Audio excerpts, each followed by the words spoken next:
Okay, so now we're being recorded. All right, so when I say Bloom's taxonomy, I think the majority of the individuals on this call are very much aware of Bloom's taxonomy. But we're going to just touch on it a little bit.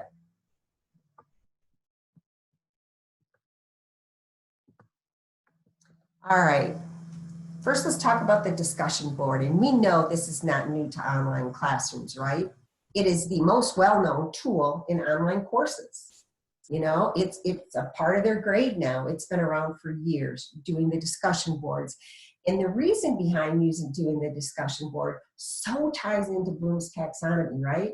Because Bloom's taxonomy, it's a way to collect informative data and engage students, and its use could be elevated aligning Bloom's taxonomy, because Bloom's taxonomy starts in the pyramid, where the lower form is just a matter of basically reciting, moving all the way up to being a critical thinker, creating and moving through the process as we go through our program.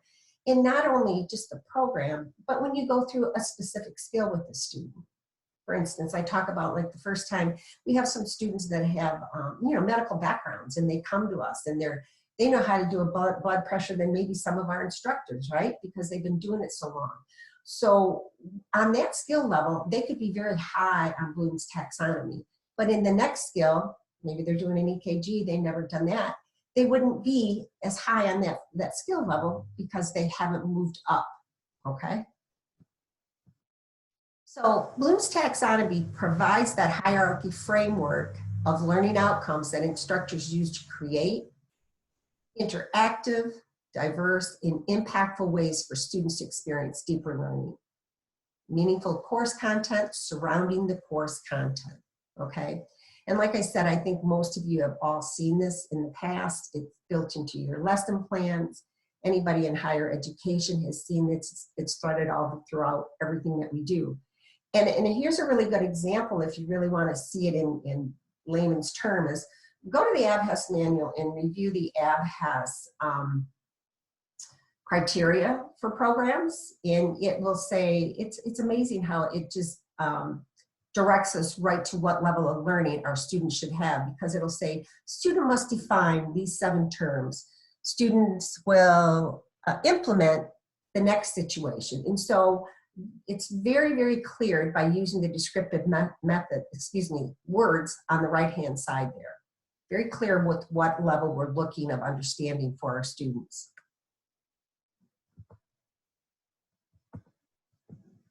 All right, so this is something I want you all to respond in the chat. What are some ways that you engage your students during discussions?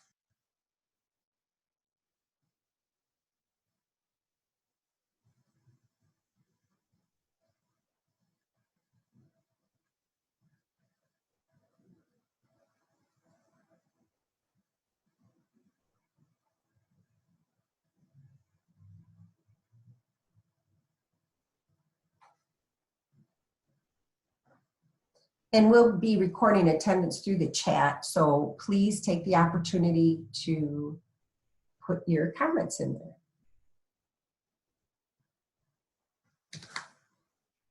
So we have ask their experience, what their experiences have been, ask some questions, a lot of asking questions. Yeah, asking open-ended questions. Having them post pictures, ask questions related to the materials.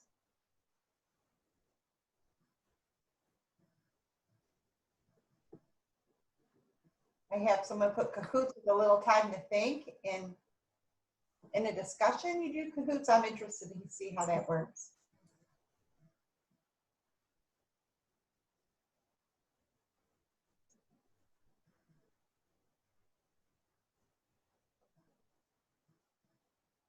Says always start the discussions to set an example of the expectation and build confidence. I like that one a lot. Yeah, they say the best way to engage somebody, this is somebody who had given me this a very long time ago, was ask them about something they know and they know really good, right? And they can talk about it forever. Right, and someone, put asking how this information helps them in the field. That's a good one. Mm-hmm. And then an instructor could expand on that because they have actually been in the field.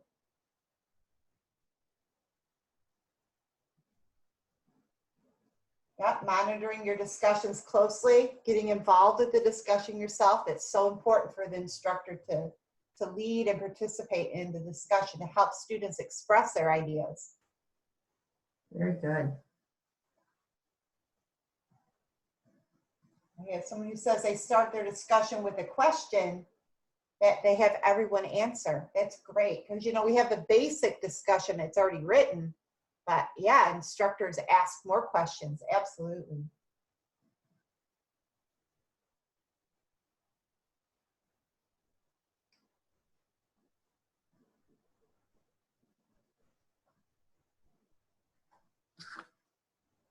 How about asking your students to find something on the internet and post a website for other students to look at?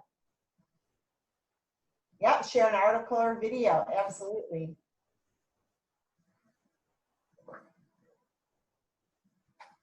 Then we have someone says, I like to have the students end theirs with a question as well as promote the engagement of the discussion. Good job.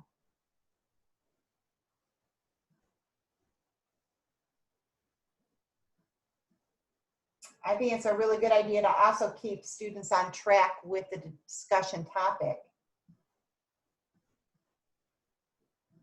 Yeah, share research, share videos, images. Some really good ideas out there, Sharon. Good.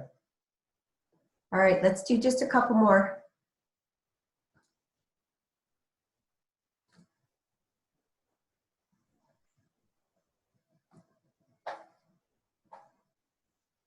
I find for myself, it's nice to have, I have my students ask each other questions. So I will ask them to ask a certain student a question about their post. Yeah, all very good responses. Set up a poll to have students participate in. Yep, that's awesome. Mm-hmm. Attempt to steer individual students into different areas based on their responses. Take them deeper into the content. Yes. Very good. It promotes critical thinking. I really like that one. All right, so I had a few that I thought I would share with you as well. You know, think about using the students' creative skills, right? They come in with so many skills that we probably aren't even aware of. So think of ways that you can help them by using their creative skills. Like Jen was just going through on the list, communicate in multiple formats. Not everybody is real good on responding through a discussion through a paragraph or whatever. There's many, many ways that you can make sure or look for understanding from your students that they have the concept. And then, like I think I just showed you a little bit ago, be a storyteller, right? Stories are a wonderful way of sharing knowledge and information. Use humor. I've seen some really great lectures recently from individuals that, really change it up by using humor. I know when I was in the classroom, in the physical classroom, and sometimes it's not so easy right now because of our format, but I was always a very big fan of Saturday Night Live, still am, right? And I used to use those characters in the classroom all the time. And I think some of the individuals on this call have probably seen me do it. But that would really get them comfortable, feeling safe and knowing that humor is a good part of relationship building, okay? All right, any other ones out there, Jen, that we need to talk about?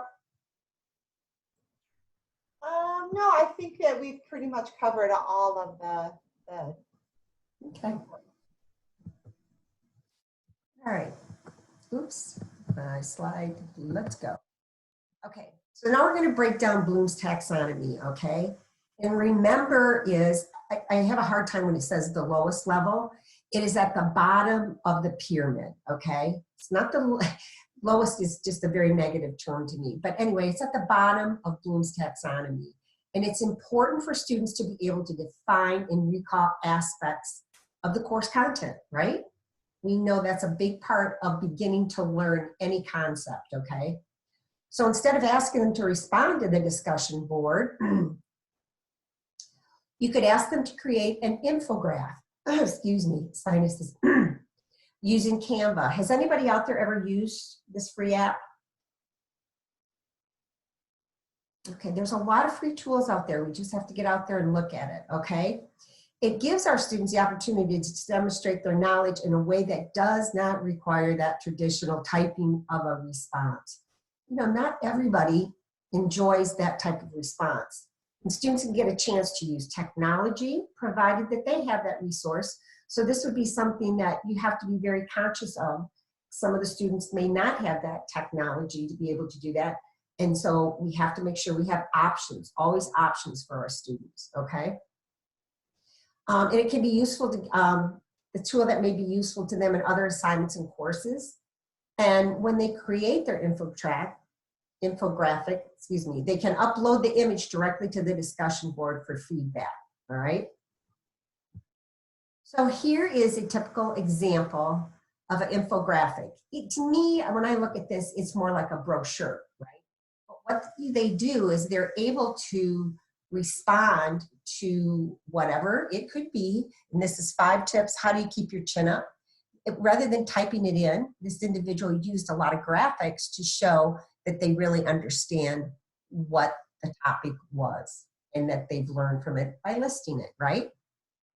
And so the free info templates, these make beautiful, as you can see, brochures. So this is one prime example of something that we could have our students utilize when it's appropriate for that assignment. All right, the next level up is understanding, and that's where you want the students not only be able to retain and recognize the content, but you also want them to demonstrate that they can translate and describe that content, right? So one of the tools that's out there, it's an app that I'm going to show you on the next page as well, is using the mind map. Mind maps is used throughout corporations, companies all around the world, especially when you're trying to brainstorm on coming up with concepts or taking up multiple ideas and putting them together. It has one main focus, but it all branches out to multiple different ideas, okay? So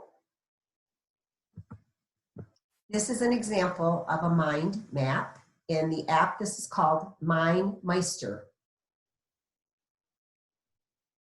And I will have this PowerPoint available for all of you so you can use it down the road with resources and sharing it with your faculty and the students. All right, now Jen has put together creative uses of how you can use these in the discussion. Okay, so what I did is I didn't use MindMeister. I use Mind Map that's available on the Google Marketplace. I love mind maps, and I know that a lot of instructors out there use them as well. So I thought I'd use an example of the aging kidney. This is actually from a discussion that's on the MA side. So the students were to explain how aging affects the function of the kidneys, filtration, formation of urine. So to the right of the mind map, that's exactly what I have. I have the aging kidney, and then I have function, filtration, and urine formation. And then you can see how it branches off, explaining how the aging kidney is affected by those things.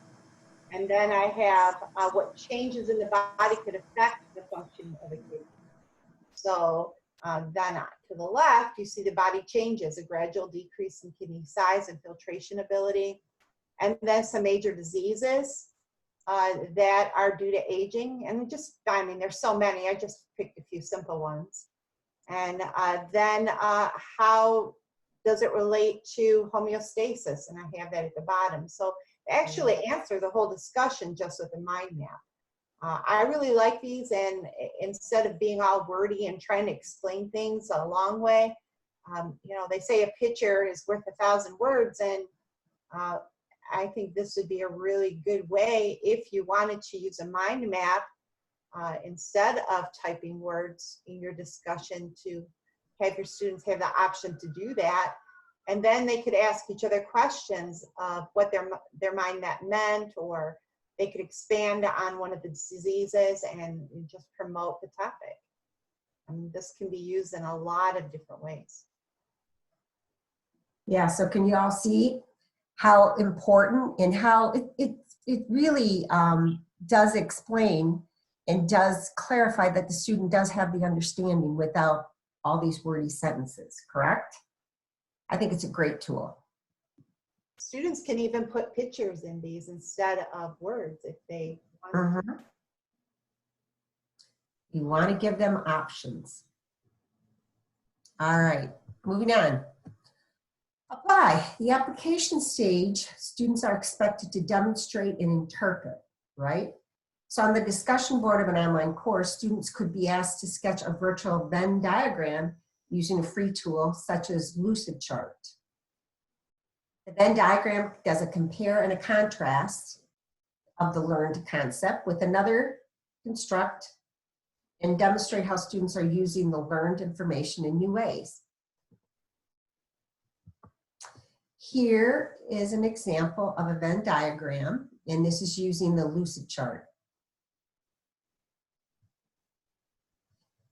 You can see how the three all have intersect with each other at one point. They all have things in common, but in the middle they have identical words. All right, so Jen, you want to talk about this one? Sure. So I thought that I'd use the medical terminology section of our courses for this Venn diagram. And students could use something similar to this as well. So they'd find a medical term. It could be a medical term about a body system. And then they could put prefix, suffixes, and roots in the intersecting areas, and then build words out from there. Now, they don't necessarily have to have a definition inside the Venn diagram. That could be given as well in the discussion, but it's just a way for them to pull words apart. You could do this with body systems too. You could do a body system in the middle. You could do a disease for one of the intersecting pieces. You could do organs and tissues, procedures, or you can even add another one and put in plurals of words. So it's a way for them to express themselves and to think a little bit differently about their med terms or subject. Yeah, a lot of options here, how this can be used, a lot of options. All right, the next level is to analyze. Asking students to analyze content requires them to organize, compare, make connections between the course content. So one way of doing this is just one example, is a case study where students would be required to examine key components of a case, categorize the content. Questions would be well suited at this stage for the discussion board. With the traditional discussion board question, it's more difficult to get the type of responses that require differentiation and analysis that a case study would provide. So how do we set up a case study? I know it can be a bit challenging. It takes a little bit of thought, but it's very, very doable. So what I'm showing you here is just an example of an outline case study where in the 60s, the town of Risotto, Pennsylvania was discovered to have extremely low rates of heart disease compared to the US. It became an important case study for understanding previously neglected causes of heart disease. So that's basically the topic. And so I'm giving you just kind of a guideline here, a case study template that could be used if this was the type of activity you are assigning for your students, right? The introduction, a background, alternatives, proposed solution, and recommendations, and then finalizing the case. This would be really interesting to use with our students too, especially as they, start moving into, towards the end of their time here in the classroom time, I should say, just how much they really understand about the medical community, the dental community, and and the impact that they're going to have on it. So this is just absolutely an outline, but case studies is a really good way of really seeing the higher level of learning that your students are capable of. All right, evaluate. The evaluation stage requires students to prioritize, justify, and decide. These are all attributes needed to effectively debate. Now, having a debate online, I'm sure can be a little bit, maybe a little bit more challenging in some regards. So there really are some rules that we need to do if you're going to utilize a debate for part of your assignments for your students. So an online debate really has to be organized, and you have to intentionally create the teams.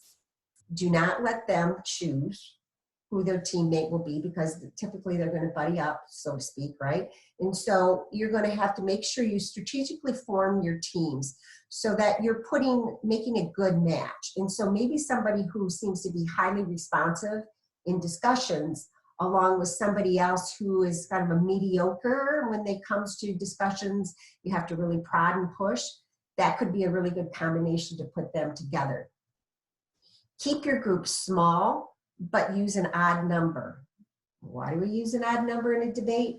Because in a debate, you have to have a resolution, typically, right? So an odd number is the best way to go with that. Have a group of 3, a group of 2, whatever, okay? Set clear expectations for the individual contributions, because you have to be mindful of the individual contributions versus the team contribution, right? A lot of times students will talk about the injustice sometimes of a debate, because it'll seem like some student will take the run of it, whatever, when it's a group assignment. So you have to be very clear about individual contributions and what the expectations are for everyone. Create a virtual group space, okay? And then you monitor the online group space. You do not leave it unattended. Don't wait for students to email you when issues arise. Make it known that you will be present within the virtual space and consistently offer advice and feedback as the team approaches through the project, okay? You have to be in there as the debate is going on. Develop a peer feedback system. The ability to provide and accept constructive feedback is part of being an adult. It is very difficult for individuals when it comes to constructive feedback, but just make sure you've set the rules and the guidelines so everybody has the same expectations. And then assign individual and team grades, okay? When your students know that they will be graded individually and also the team will be graded individually, there's a much more investment into being a part of a debate. All right, create. The creating stage is at the top of Bloom's taxonomy and involves designing, planning, and invention. At this stage, you can ask students to assemble, create, or innovate a new product or concept as related to the week's topic. I know this is probably can be a real challenging one, but I really encourage you all to do this. Ask them to create new projects. I know in the Farm Tech program, they always have the design a drug, and it's where the students are put together into groups, and what they will do is, and I've seen some pretty out there drugs that they've created, but it's a really great way for them to, number one, to implement teamwork. And then they have to display, they have to do a demonstration of the symptoms, or excuse me, the contraindications of the drug. What are some of the side effects? And so they really have to research into what this new drug that they just created does and the impact of it. So any way that you can do something along that line is really helpful for the students to, there again, think outside of the box, right? So there's many types of innovation, that's for sure.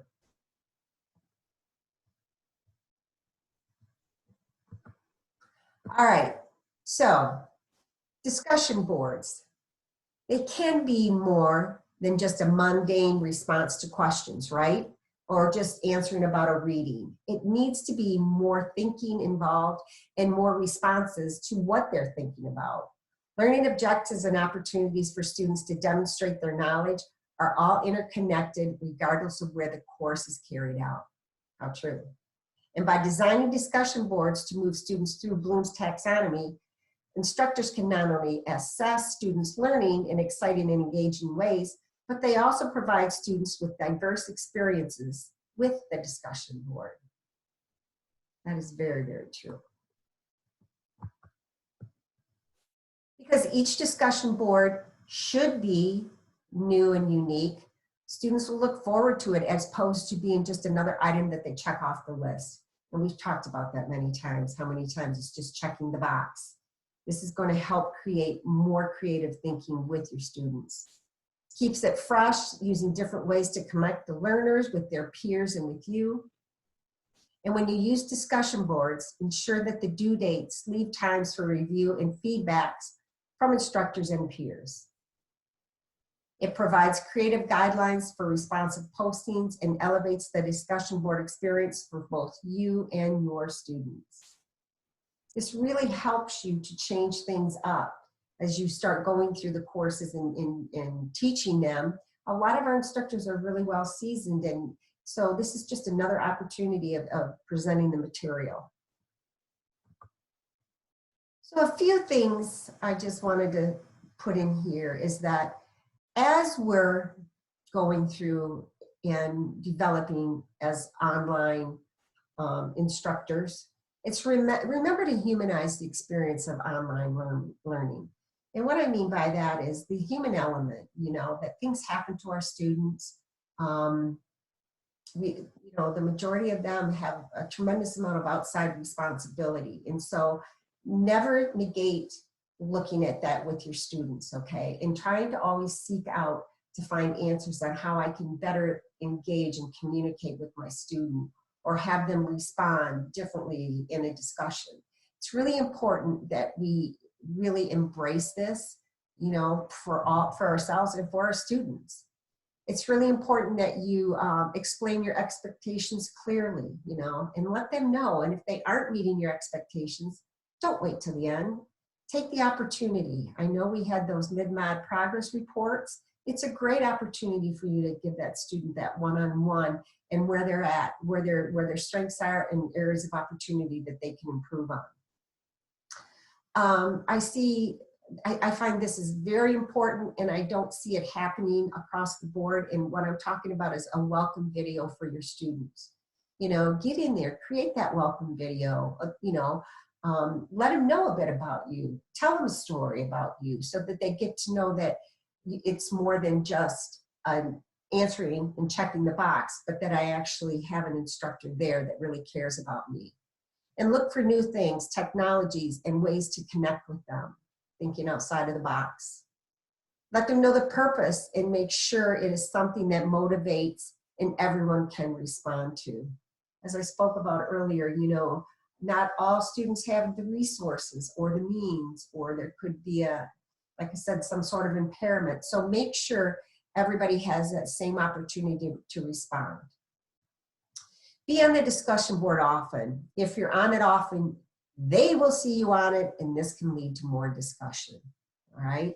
I know that's something that, you know, takes time, but as we develop into these new roles, being on that discussion board and sharing feedback constantly will excite your students, right? We are the motivators for them. If we're excited, they'll get excited.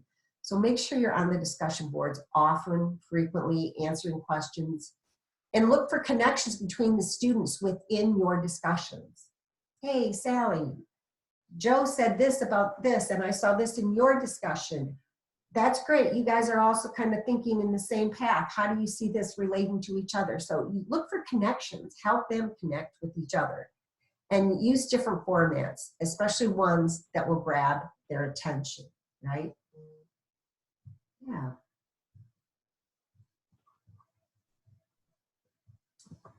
All right. So the next opportunity for all of you is today's 3 takeaways in the chat. So today I'd like for you to respond in the chat, your 3 takeaways. I really hope that you found some information here that was really helpful and resources for you and for your students that you can work to create these fabulous online discussions in classrooms. And so I'm asking that you put 3 takeaways in the chat before we say goodbye.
So Sharon, we have infographics, mind maps, the Venn diagrams. I liked those.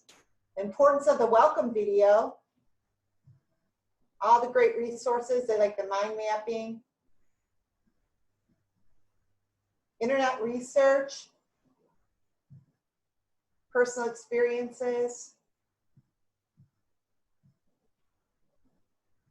Just the importance of interacting with the students on a daily basis.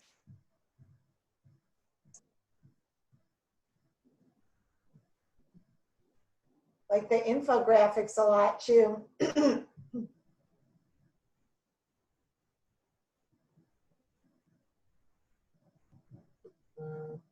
Overlapping the discussion with people who have like opinions. I like the welcome video a lot. Hi there. Yeah, making sure you humanize I'm on the call. the students. Tell them a story about yourself. Feel more relatable. Interact with students daily. Some really good feedback. That's great. Now, with these takeaways, use them, try them. You know, as an instructor, I mean, the creativity you all have is just amazing. And you know, it might bomb. It might bomb the first time. It might bomb the second time. But we all know it is through failures that we find success, right? So try some of these things. And then ask your students for feedback. Hey, how did you like that? You know, what are some other ways? So use your students as great resources, okay? Because they're the ones that, you know, are you're giving it to them and they need to reciprocate that and give it to you. So ask them for their opinion, give them choices, and this will really help with that student engagement, all right? Okay, so I'm going to stop the recording here in a minute, but I'm gonna say, I'm not sure all who's on the call today, but if the ADs could still stay on, this is our typical AD call. If you could all stay on, we just have a few things. We want to make sure that you have some updates that happened this month. And everybody else, you guys are welcome to jump off, okay?